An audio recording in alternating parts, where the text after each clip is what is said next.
reserved for winners only. That's worth $200,000. Bobby Allison's team that hasn't won in a year and a half sure would like to be on that program.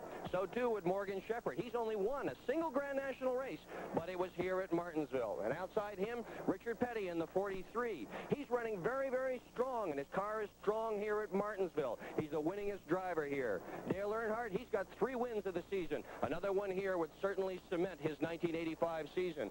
Outside him, Tommy Ellis. He needs a win here for sure. That's a brand new team, and it's struggling, and a victory here would do well by him. But nobody needs to win more than this man, Bill Elliott. He has won 10 races in 1985, all on super speedways. Best finish on a short track so far? 5th. They've worked very hard. They need to win Martinsville. Outside him, Harry Gant. A lot of people think he's the sleeper. He's the one to watch. He won here in the spring. And we're certainly going to be watching and seeing from Rusty Wallace, Alugard Pontiac. We have an in-car camera in this automobile today that'll be showing you tremendous pictures of this 500-lap event. Outside him, Ronnie Bouchard, 1 career Grand National victory. He's driving for a team in turmoil that needs to win. Ricky Rudd hasn't won in over a year and a half. He, too, needs to get on that winner's circle program, and a victory here might help in that regard. Kyle Petty, outside him, never won a Grand National race, doing better than ever in his career. Thinks his chances are good at Martinsville. Darrell Waltrip, 86 points behind in the Grand National chase. This kind of racetrack is his kind of home turf. His team is very fired up. They think they've got a good shot. Outside him, Terry Labonte, the defending Winston Cup champion. His program is coming together despite the loss of a crew chief. And in front of Labonte, Neil Bonnet. He says he doesn't care about points. He just wants to win the race. And our pole sitter, Jeff Bodine. Well, they came into the 1985 season thinking they were going to dominate, yet they have not won a race in 1985. This is Bodine's best track. This is where they have the best chance. This team, too, needs to win at Martinsville. There's a lot of pressure and a lot at stake this afternoon.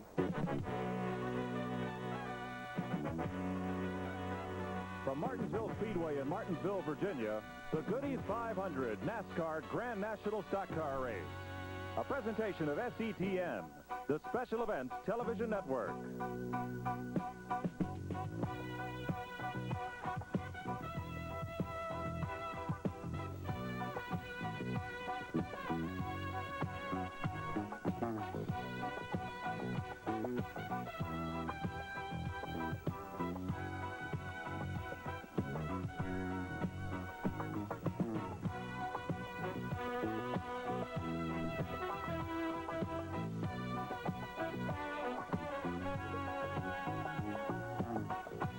The Goodies 500 is brought to you by Goodyear, makers of the high-performance radial, the Eagle. And by Exxon, quality you can count on. And by Alugard. Look for and buy brands containing the Alugard premium quality antifreeze formula.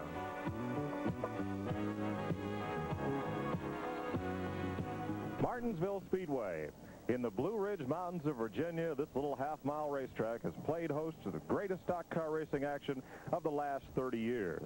Hello, everyone. I'm Mike Joy with former Grand National champion Benny Parsons for today's running of the Goodies 500 Grand National Stock Car Race. Benny, we've seen some great action here over the years. It's been tight and it's been tough. It has been tough. It appears the competitors are going to get a couple of breaks today, Mike, and both of them from the weather. It's overcast, and that means the temperature is going to be cooler, and the drivers are going to be able to enjoy some comfort out there instead of the physical abuse that they normally go through at Martinsville. The second thing is that the racetrack is going to be cooler, so therefore the tires ought to be able to get a better grip of the racetrack, and the cars hopefully will not slip and slide like they normally do at Martinsville. This race takes on added importance as it gets late in the season. Darrell Waltrip and Bill Elliott fighting for the Winston Cup Championship. And of the top 10 spots on the starting grid, 5 of those drivers have yet to win their first race of 1985. One of those is the pole sitter, and he's with Dick Bergeron on pit road. We're the fastest man in the field, Jeff Bodine, on the pole. But, Jeff, being the fastest man doesn't guarantee victory here at Martinsville, does it? It doesn't guarantee it any track. It does help to start up front. You don't have to come through traffic. You don't have to get banged up, wear your car out. But nothing guarantees you're going to win. We've got to stay out there for that 500 laps and be the first guy across the line. Jeff Bodine, your pole sitter. Mike, Benny? Jeff Bodine is a 10-time winner on this racetrack, 7 times in the NASCAR Modifieds, twice in Late Model Sportsman, and once in Grand National. But even that kind of enviable record doesn't put you in much stead when they drop the green flag here. It doesn't, Mike, but Jeff Bodine needs to win so desperately. You mentioned a moment ago that 5 out of the top 10 have not won this year, and there's so many incentives for the teams to win in 1986 and they're running out of time. Jeff Bodine and several others are running out of time. Today may be their only opportunity for the rest of the year, and they've got to make the most of it. And today could be a pivotal event in the chase for the Winston Cup. Darrell Waltrip fast closing on Bill Elliott, who's won the most events this season, but all of Elliott's victories have come on super speedways. And this is a short track. Waltrip's a short track specialist. He is a specialist. At Richmond, the last short track, Darrell Waltrip won the race. Bill Elliott was terrible, finished 12th.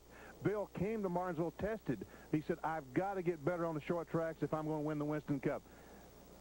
In talking to the people on pit road, Bill Elliott is one of the better cars here today. He may turn it around. His short track program may finally come together today. We'll take a look at Darrell, Bill, and the rest of the starting lineup right after this.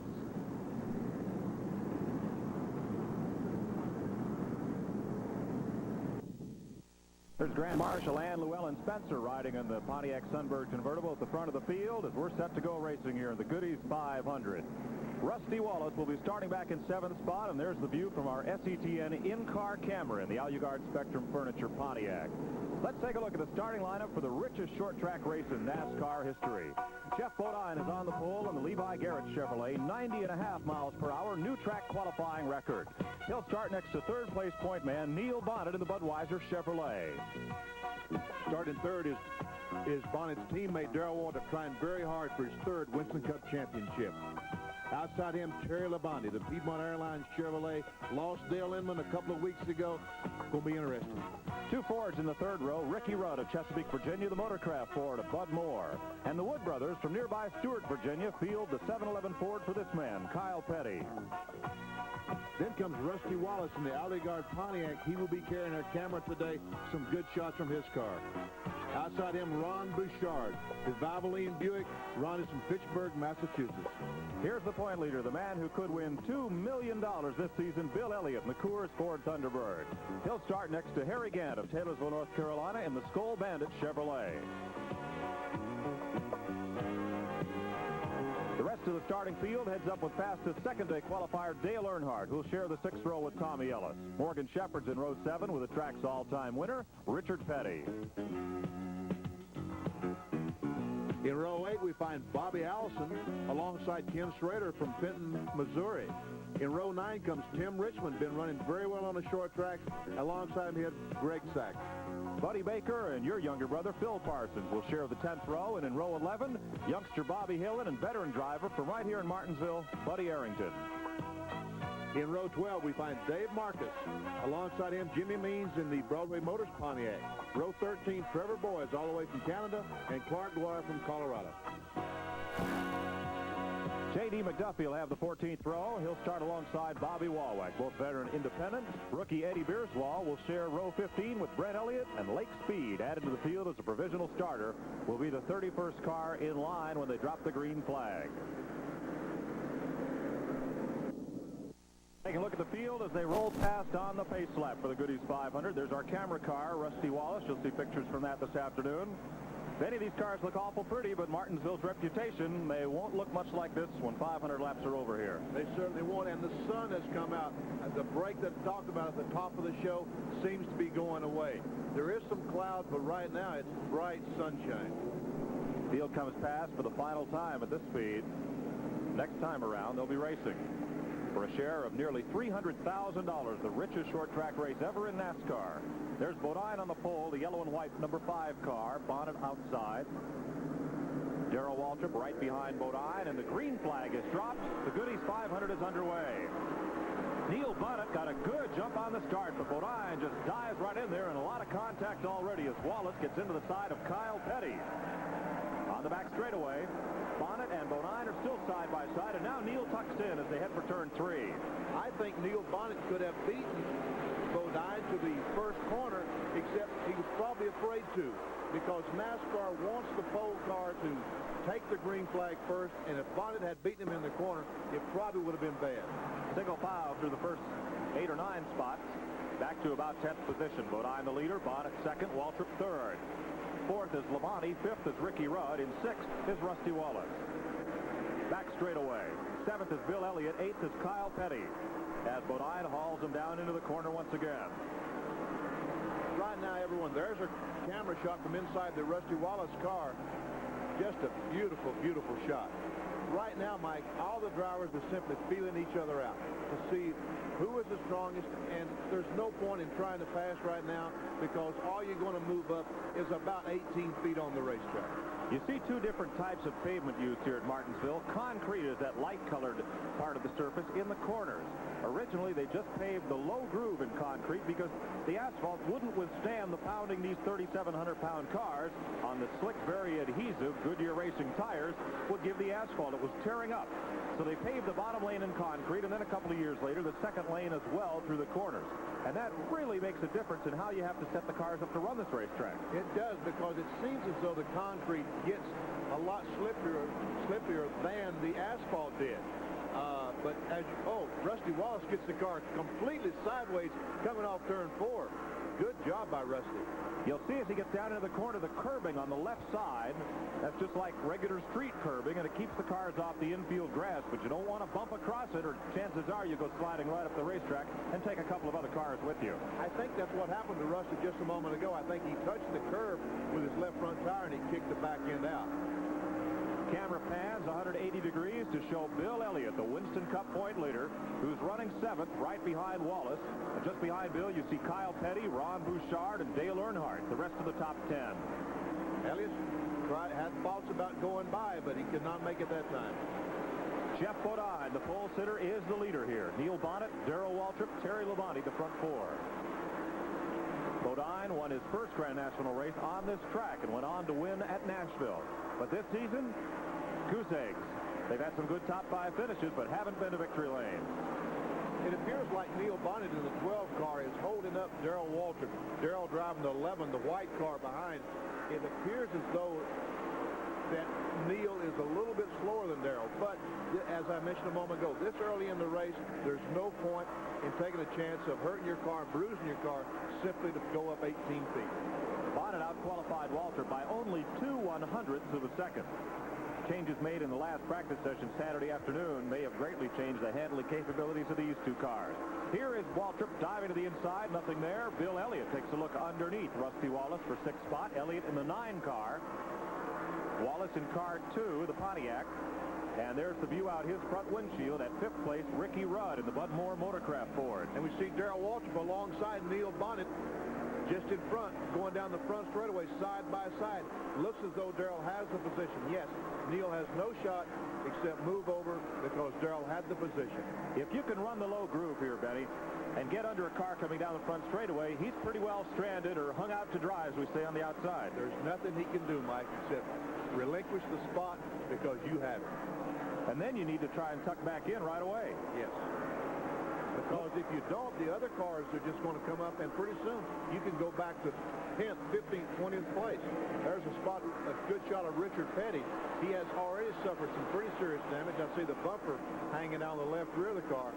Richard at Martinsville a couple of weeks ago ran very, very well. And I think that in Martinsville, it just might be his opportunity to win on a short track for the first time in many years. Richmond you referred to, I believe, where Petty finished 3rd just a couple of weeks back. Yes. Today's race at Martinsville, Virginia. Here's Bodine, the race leader, and he's opened up quite a margin on Waltrip, as Waltrip had been dueling with Neil Bonnet, and now you can see those two cars have pulled away from Bonnet in 3rd. Way loose comes Rusty Wallace in the 2 car again, but he saved it. It looks like that he and Bill Elliott made some contact back in the corner. Wallace may lose the 6th spot. He's got to give Elliott racing room on the inside. And again, he's fighting a very loose handling race car. You see Elliott go past, and also Kyle Petty moves up into the 7th spot. That'll kick Wallace back to 8th as they haul it back down into the corner once again.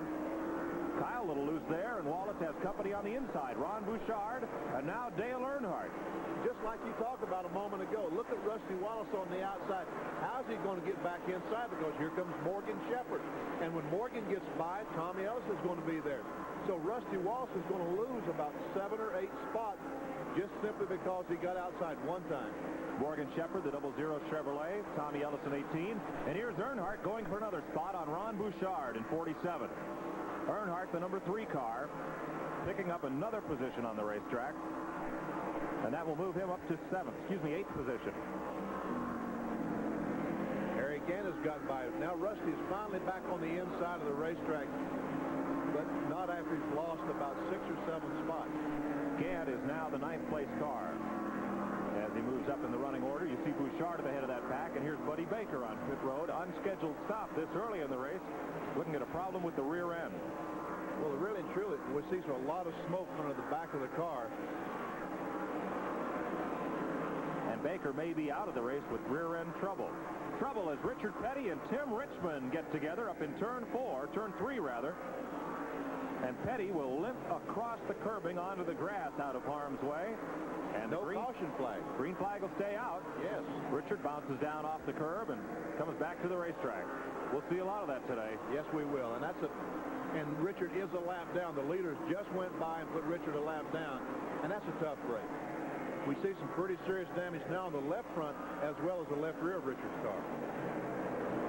Buddy Baker is out with rear end trouble, and this track puts such a premium on rear ends and brakes. It's so hard to keep the brakes on the car because we can see Jeff Bodine. He's coming down and into a flat corner. The bank is only 3-4 degrees, just enough for the water to come down. It's very difficult. The brakes is a big problem. Leads Dale Earnhardt, Darrell Waltrip, and Terry Labonte, the front 4. There's Bodine's crew chief, Harry Hyde, and Jeff's wife, Kathy, keeping the lap charts on pit road. Mike, it's so difficult to see anyone with an advantage right now.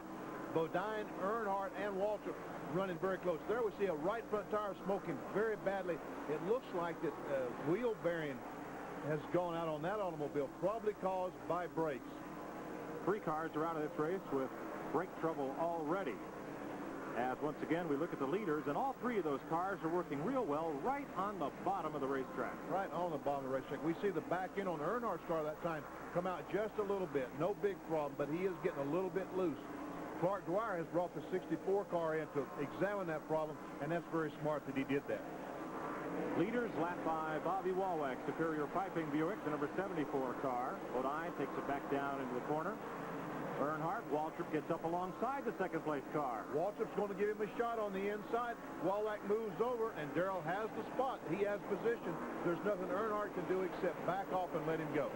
Earnhardt gave the lap car just a little bit too much room, and Waltrip was right there. Now here comes Earnhardt in the number 3 car fighting back on the outside. Well, I said he was going to have to move over, but I don't know if he is or not. Yes, finally he gave way. Had a little help. Darrell came up the racetrack, and Earnhardt said, not yet. J.D. McDuffie pulls to the inside and gets overlapped in the Rumpel Furniture car, and yes, they are cooling the brakes down on Clark Dwyer's machine. Look at the size of the brake caliper. It wraps almost halfway around the wheel, and even so, can't slow these 3,700-pound cars down and keep the brakes at a normal temperature. Here we're going down the backstretch, and Rusty Wallace is all you got running. There's the blown engine, Mike, right in front of Rusty. A lot of smoke out of one car, and you see Wallace wrestle the wheel to keep control as he goes through the oil. He almost spun coming off turn 4 in that oil. And it's Terry Labonte. You can see that snail trail of oil and water that follows him down behind the pit wall. Labonte, the defending Winston Cup champion, goes behind the wall. And more smoke as Eddie Bierswald spins his car coming off turn 4. That will bring out the caution. You see Neil Bonnet waving to the cars behind, indicating that the caution is out for everybody to slow down and take it easy coming through there. Meanwhile, everybody's going to take this opportunity to pit. All the lead cars going in on pit road. Here's Bodine on pit road. Now, last time he changed right side tires at his pit stop. This time he's going to change the left side tires at his stop. This is a perfectly normal pit stop, average sort of thing. Everybody behind him is doing the same. And there goes Bodine retaining the lead. Walter right outside also changed left side tire. Here's the view out the front of Rusty Wallace's car, getting the oil off his windshield, and Dick Bergeron is with Labonte. Terry, a lot of smoke, and here you are behind pit wall. I really don't know what happened to it. The thing was working good. The car was really handling good and running good. Some let go in the engine. I don't really know what it was. There's a happy race band. I don't know who he's pulling for. At least he's pointing to the right place and waving to us too, Mike. We're getting set for the restart. It is Bodine at the head of the field. Greg Sachs is the lap car to the inside, along with Ken Schrader. Dale Earnhardt had a terrible pit stop that time. He was third going in and came out of the thing running about 10th spot. Earnhardt will have a long way to go to fight his way back toward the front of the field. Labonte's the leader. Waltrip is second. Harry Gant rides in the third spot. Neil Bonnet is fourth. Rusty Wallace has the fifth position. There's a look at Wallace's car. As you see, Greg Sachs and Neil Bonnet on the right flailing away at one another down the back straightaway, heading for turn number 3. And he's going in that turn about, when he starts deaccelerating to go in that turn, Mike, he's probably running 120 miles an hour. And he's got to stop that car. And that's why the brakes give so much trouble. It's just almost impossible to stop that car running that speed. Neil Bonnet gave Greg Sachs a shot to move him over. Now, Sachs is a lapped car. Moves to the inside, and Wallace is waving because the caution is out. Debris on the track again. There's a headlight door. We can see there's the headlight door laying on the speedway. And it's just too unsafe for these other cars to be out there because they may puncture a tire on that debris. And we can see again all the cars on pit road getting tires.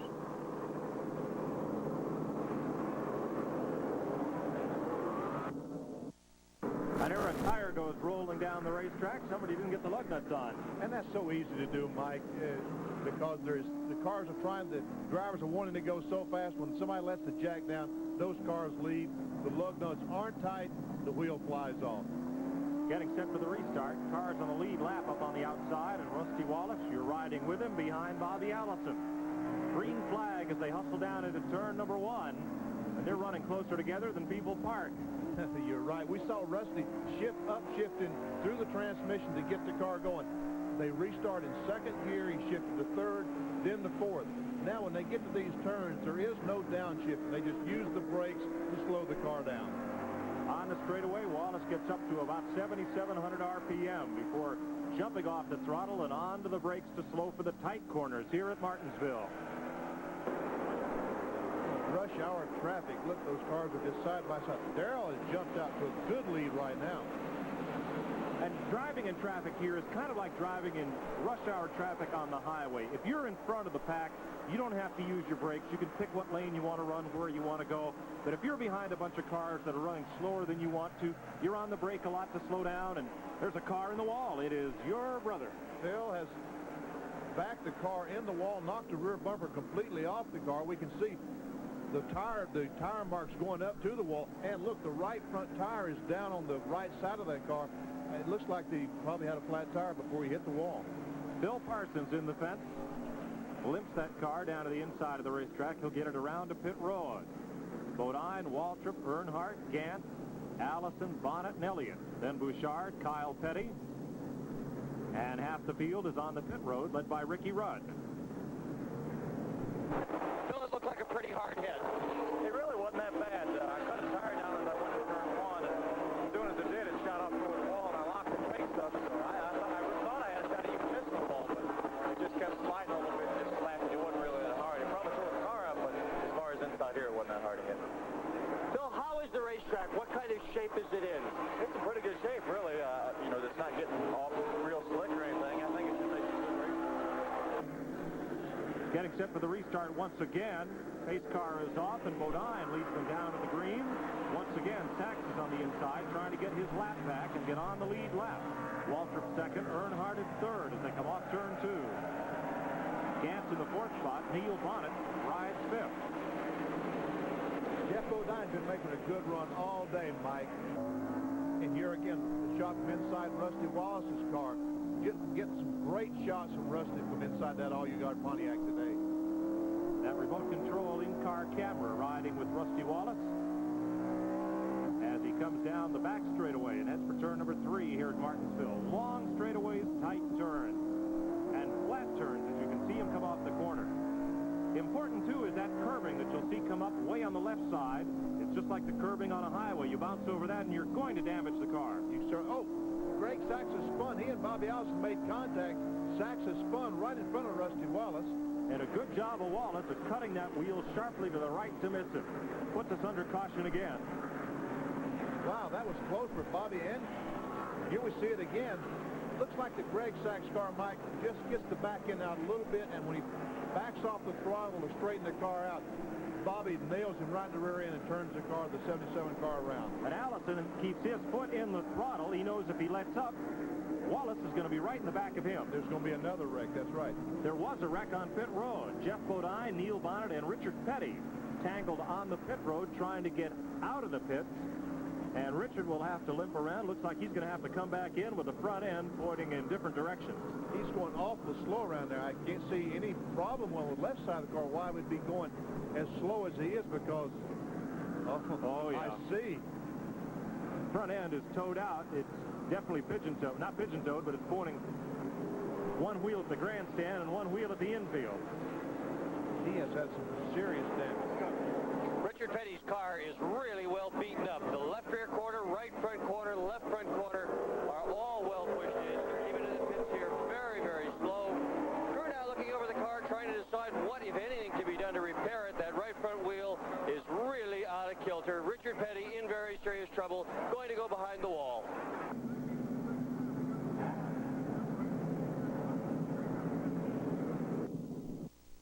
Tim Richmond leads Darrell Waltrip and Harry Gant down the front straightaway. Neil Bonnet and Dale Earnhardt complete the top 5. Looking at Tim Richmond's car, it certainly does look like it's a potential winner, but with the right front fender knocked up the way it is. But the car is sticking on the bottom of the racetrack and getting around the racetrack, doing a good job right now, and he can win, even looking that way.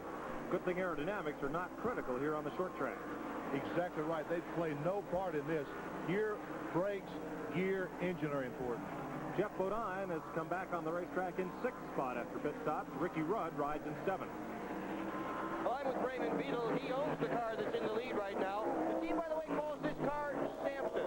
It's been so beat up. It is the oldest Grand National car. It was the first downsized car ever built. It's been rebuilt half a dozen times. Raymond, old Samson's doing well for you today, isn't she? Yeah, well, the old Milwaukee car's been doing pretty good. We had a little incident earlier when we got in with Richard Petty, the SCP car. But hopefully we can hold her on, have a little bit of luck today, and hopefully maybe we'll win one. How are your brakes, Raymond? Do you still have good brakes on the car? Yeah, so far he said he's starting to stable a little bit, but so far we haven't had any brake problems at all. Here's Richard Petty, and he's had just about every kind of problem today that you could have. The front end still looks pretty good on that car, but take a look around the other end. And they have made the repairs, and he's back on the racetrack trying to get more points. Up front, Richmond in 27 leads Waltrip. Harry Gant a little bit further back. Heavy race traffic. Waltrip is alongside Richmond. He's got a shot for the lead here in the corner. Richmond has to give him some racing room. Waltrip on the inside. Now that should be the fast way around the racetrack. He should have him, but Richmond keeps coming back down the straightaway. Into the corner once again. Lap car, Bobby Wawak, and Richmond stays tight against the lap car, but it moves way over and gives Waltrip and Richmond a lot of room. Wawak moved over. Tim Richmond was trying to use the 74 as a pick, just like a basketball team would, but the 74 car moved on him and took his advantage away. Moving up on Bobby Allison's car. Excuse me, yes, that is Allison's car. They're moving up on Waltrip on the inside, and Richmond just a little bit high there. Still side by side. Boy, this is great racing, Mike. This is very exciting, and the fans are on their feet enjoying every moment of it. And Harry Gant is right there, the third-place car. Richmond gets way high coming off turn 2, and he'll lose the lead to Waltrip. Boy, that was perseverance on Darrell's part, I tell you what, and Tim Richmond just refused to give up. And Harry Gant's trying to get alongside Richmond coming off turn 4 now. Richmond had better get back into the groove, or Gant is going to be underneath him for second spot. Here's another look at Wallace's car down the back straightaway, and that does not sound good. He's blown it up. He has. The car is smoking. He's blown the engine in the car. He's trying to keep the car off the wall right now. Does a good job of that, but he has blown the engine, and we can see the yellow flag waving. The caution flag is out for the oil out of his car. And smoke in the cockpit of Rusty Wallace's car, so a tough break for the Cliff Stewart-owned Spectrum Furniture Al Ugard Pontiac that gave us some great pictures today from the in-car camera.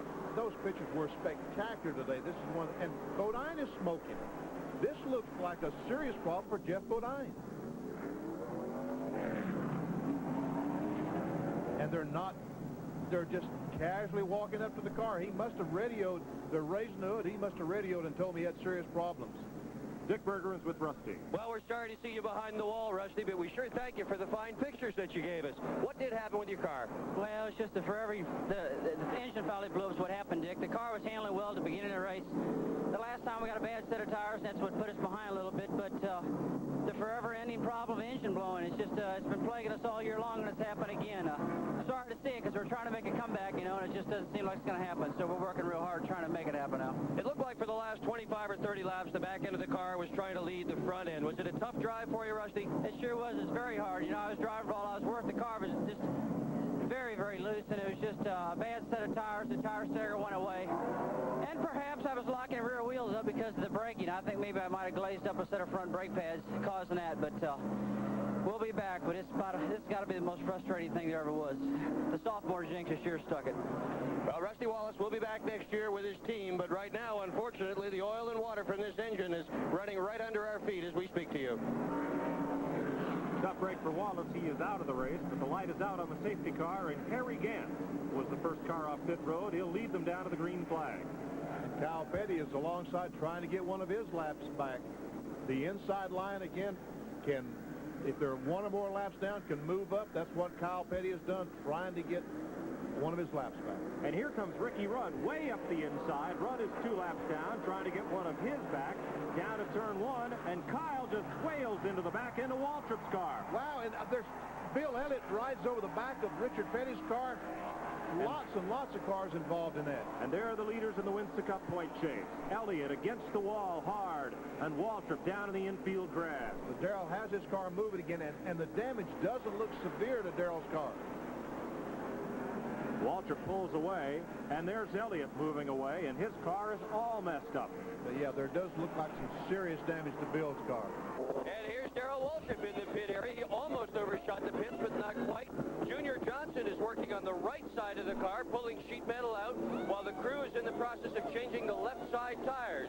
Waltrip with obvious left rear corner damage. His car is nowhere nearly as badly damaged as is Elliott's car, and Waltrip is off already. Here's another look at it. You see Gant leading the field. Rudd moves inside of Kyle Petty, and Kyle just doesn't appear to slow down. No, I don't know if he's trying to beat Ricky in the corner or if brakes failed or what, but he runs right in the back of Darrell's car, and Darrell is spinning across the racetrack, leaves no place for the other cars to go. They try to stop. The cars behind them can't stop, and bam, just mass confusion. Here comes Kyle Petty. Ricky Rudd gets up into Richard Petty. Earnhardt, the 3 car, just squeaks by on the outside. Elliott's got nowhere to go. He climbs up and over Richard Petty's car and smacks into the wall.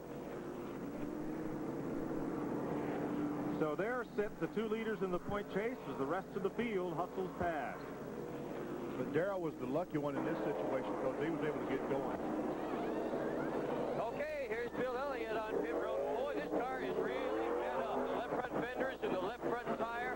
There's definite damage in the left rear corner of the car. Oh, this is a shame. Even the oil cooler on that car is well pushed back. They have really got their work cut out for them to get this thing back on the racetrack again.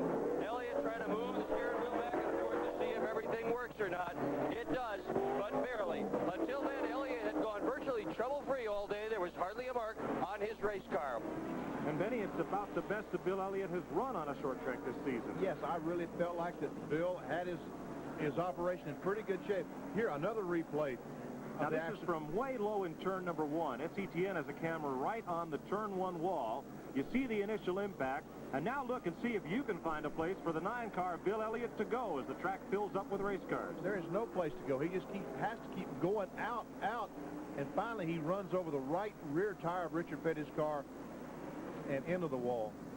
Dan Elliott works on the car. Elliott's car climbed up and over Richard Petty, and that impact was enough to knock Richard out of the race. Well, Richard Petty just climbed out of his car, heading for the driver's lounge to change. It's been a tough day, hasn't it? Been tough on a lot of it, been tougher on me, I guess. Got in 3 or 4 wrecks. Finally, the clutch come out, things. So just not been one of our good days. And you can't run here without a clutch at all. No, it kind of spins the motor, but the wheels don't spin, so we didn't go very far. Why has there been so much contact today, Richard? You'll have to talk to the rest of them. They hit me, I didn't hit nobody. Richard Petty disappointed to be out today. Well, it's true, Richard's car, the front end of Richard's car was unscathed, but the rest of it was a mess. Every corner possible was hit. But you're right, he didn't hit anybody. Tim Richmond has the lead right now, passes Ron Bouchard. Harry Gant, second place. We're back under green at Martinsville, Virginia, the Goody's 500. Richmond working his way through race traffic, pulling up on the back bumper of Kyle Petty, who initiated that jam session down in turns 1 and 2 that brought out the caution flag. Earnhardt is there, so too is Harry Gant. And Earnhardt gets roughed up by Gant as they come off the corner. They used the pick on the outside. Harry Gant used the Ron Bouchard pick on the outside that time. Earnhardt and Gant are battling for position. Waltrip is right there. He did not lose a lap in that accident. The team was able to make repairs and get him back on the speedway and keep him on the lead lap. Very fortunate. And, you know, it's amazing just how quickly that fortunes can turn in Winston Cup Grand National Racing. It looked like a couple of races ago Bill Elliott was a walk away for the Winston Cup Championship, but now, who knows?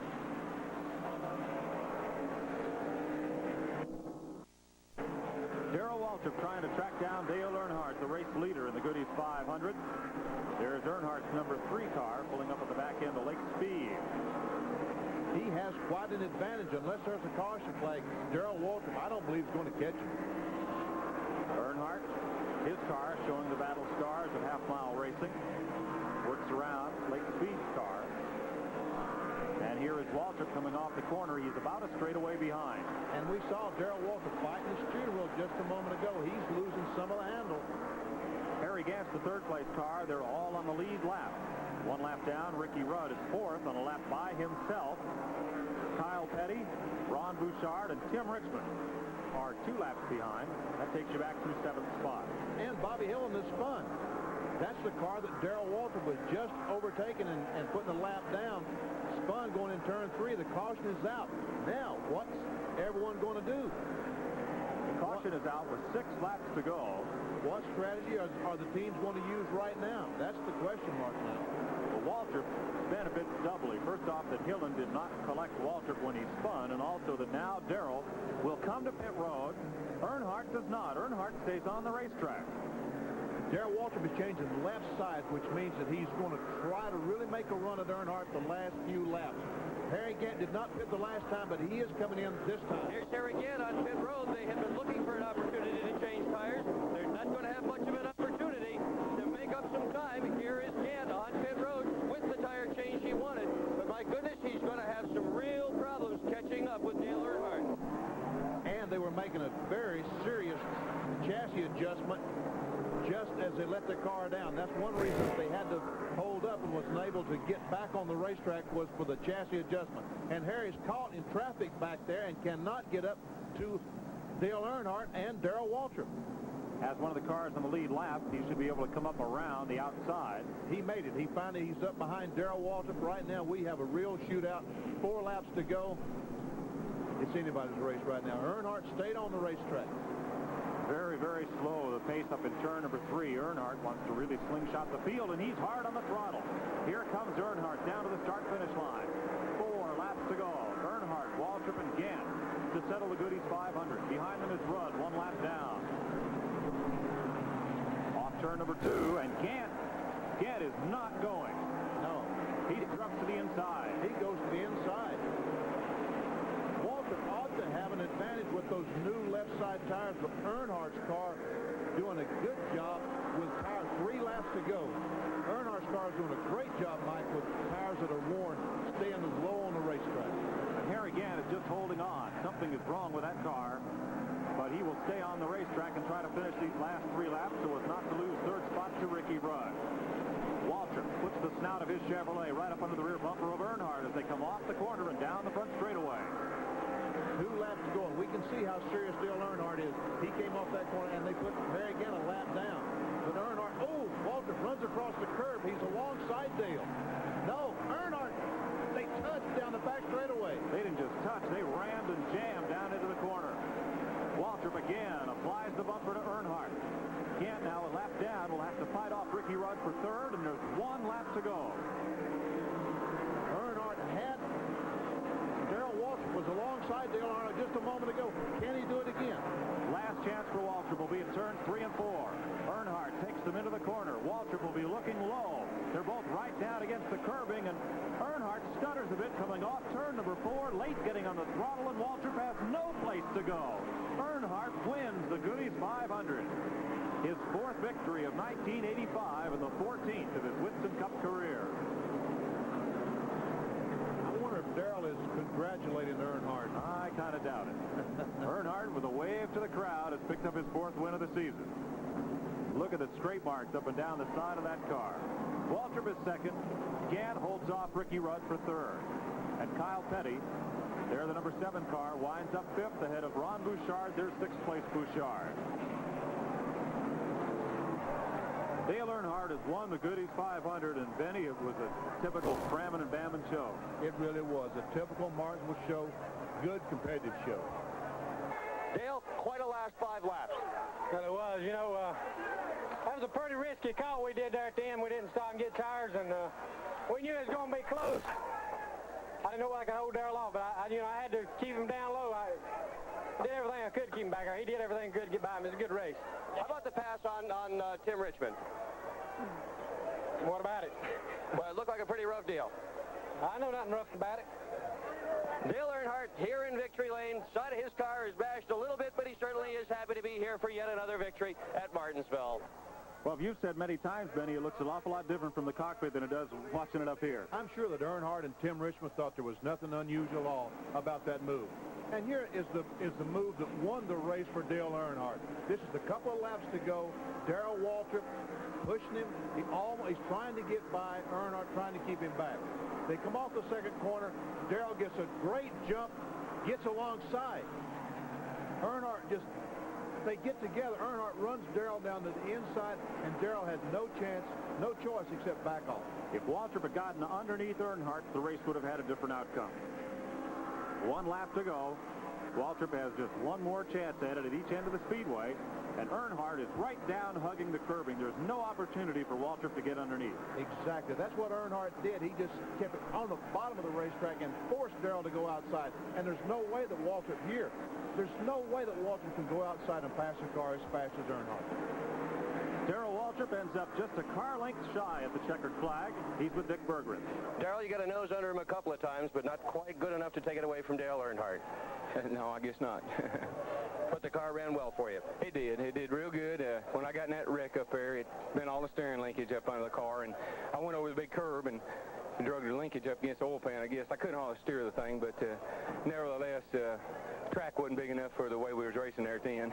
You must be counting points on Bill Elliott, though. Well, we gained a lot, and you know, we had a good day, and that's all. That's what we're thankful for. We had a good day, and you can't. Looks like it's hard to win races and championships. You're gonna have to make up your mind which one you want and go after that, I guess.